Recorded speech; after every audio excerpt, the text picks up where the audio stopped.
कहानी 30 भाग 2। येशूका जन्मको भविष्यवाणी। छैठौं महिनामा परमेश्वरले गब्रिएल स्वर्गदूतलाई गालिलको नासरत नाउँको शहरमा पठाउनुभयो। तिनी एउटी कन्या केटी कहाँ गए जसको मगनी दाउदको घरानाको योसेफ भन्ने एकजना मानिससँग भएको थियो। त्यस कन्याको नाउँ मरियम थियो।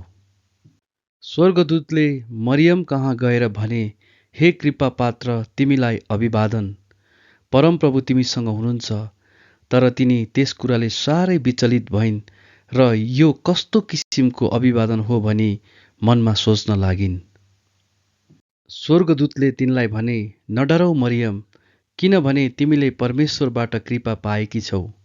अब हेर, तिमीले गर्भधारण गर्नेछौ र एउटा छोरो जन्माउनेछौ। तिमीले उहाँको नाउँ यीशु राख्नेछौ।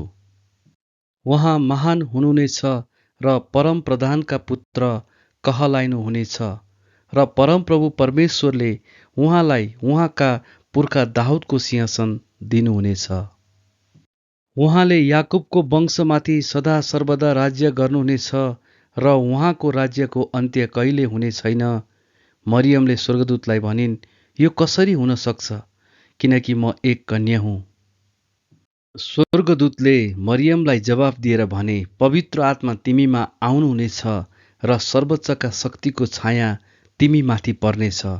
यसै कारण जो जन्मनुहुनेछ उहाँ पवित्र अर्थात् परमेश्वरको पुत्र कहलाइनुहुनेछ।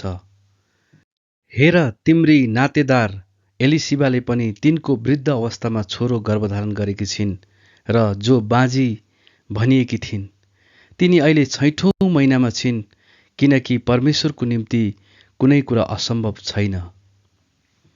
अनि मरियमले भनिन्, हेर्नुहोस्, म परमप्रभुको दासी, मलाई तपाईको वचन अनुसार होस्। तब स्वर्गदूत तिनीबाट बिदा भए।